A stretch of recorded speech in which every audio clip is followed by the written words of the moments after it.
savez, quand j'étais plus jeune, je faisais un sport de combat à l'époque, dans ma jeunesse. Et à un moment donné, dans un des entraînements, j'ai eu un blocage au dos, vraiment un blocage au dos. Je suis resté comme ça pendant pas mal d'heures, je dirais, voire 2 ou 3 jours. Et en allant voir donc, le médecin pour savoir qu'est-ce qu'il fallait faire, il y a eu des séances de massage et tout ça à faire. Puis le médecin m'a donné un conseil, il me dit, écoutez, si vous voulez éviter ce genre de problème, je vous donne un conseil, musclez vos abdominaux. Parce que si vous musclez vos abdominaux, vous aurez moins de problèmes au dos. Et là, je me suis mis à réfléchir et je me suis dit, tiens, parfois nous avons mal à un endroit parce que nous sommes faibles dans un autre endroit. Parfois nous avons mal, j'avais mal donc, au dos, mais le problème était lié à un manque d'abdos. Donc j'ai dû travailler à ça.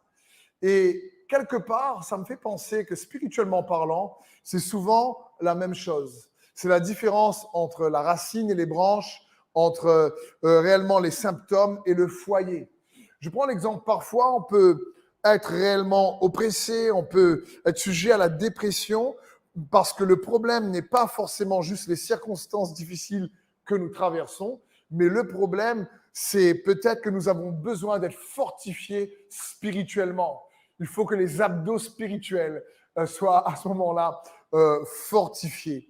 Et je veux vous encourager, vous remercier de vous connecter parce que je crois qu'il est tellement bon et important pour chacun d'entre nous d'apprendre à investir notre vie également dans la parole de Dieu, dans la foi, pour fortifier notre être intérieur.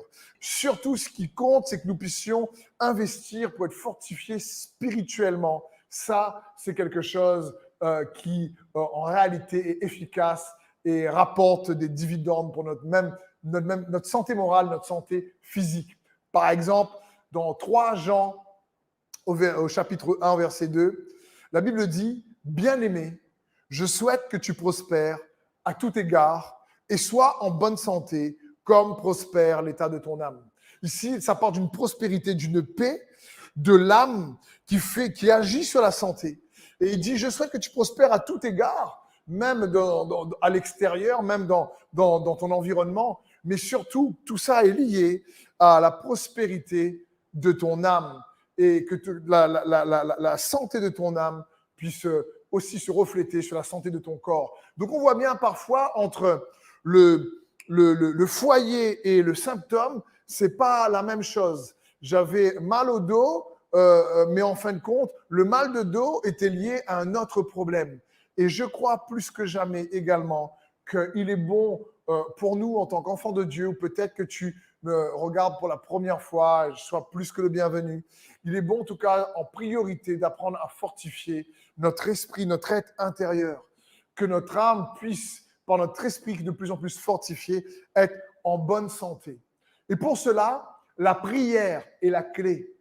La prière est une clé importante pour savoir s'attacher à Dieu, pour pouvoir avoir réellement un esprit de plus en plus fort en Christ. La prière nous apprend de notre attachement à Dieu réellement à extraire de Dieu sa force. Nous puissions extraire sa paix, extraire sa joie, extraire son espérance. Et ce que Dieu veut, c'est que nous puissions, au travers de la prière, puiser de sa force, nous décharger sur lui de tous nos soucis, nous décharger sur lui de tout fardeau difficile, afin de nous revêtir par la prière de son fardeau léger. Et donc, la prière est une clé pour entretenir, cultiver notre foi et avoir de plus en plus un intérieur, que notre être intérieur soit fortifié par son esprit au travers de la prière. Mais j'ai une question qui m'interpelle parce que je sais, surtout qu'en tant qu'enfant de Dieu, depuis quelques années que j'ai la grâce d'être pasteur, que la prière devrait être la base, et c'est la base d'une vie chrétienne ou quelle que soit la religion, la prière, c'est la base. Pourtant, prier avec persévérance et constance, c'est quelque chose de pas facile.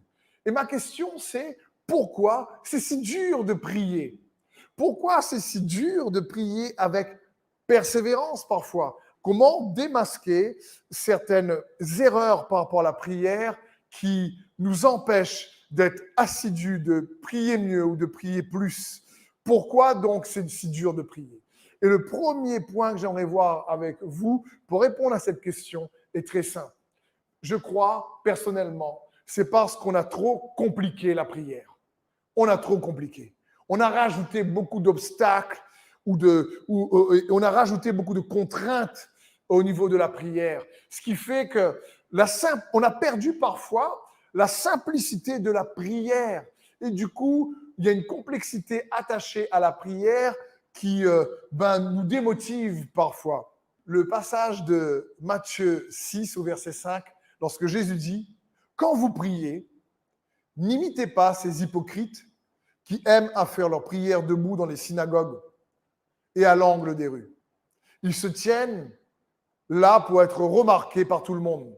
Vraiment, je vous l'assure, leur récompense, ils l'ont d'ores et déjà reçue. » Un autre passage également, dans l'évangile de Matthieu toujours, au chapitre 23, verset 14. « Malheur à vous, spécialistes de la loi et pharisiens hypocrites, car vous dépouillez les veuves de leurs biens tout en faisant de longues prières pour l'apparence. C'est pourquoi votre condamnation n'en sera que plus sévère. » Waouh! On voit ici au travers de ces deux lectures, ces deux passages, que Jésus ici est en train de dire, il parle quelque part aux pasteurs de l'époque.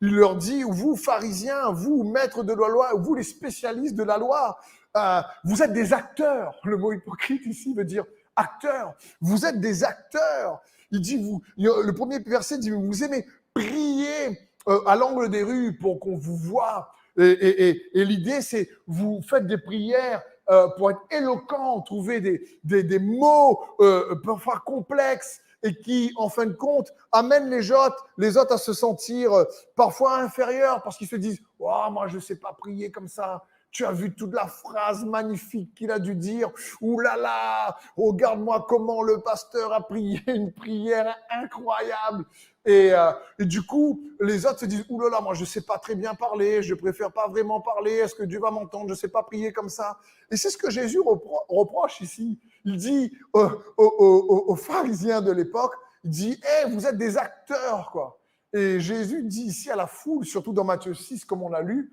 « n'imitez pas les acteurs. » C'est pas compliqué la prière.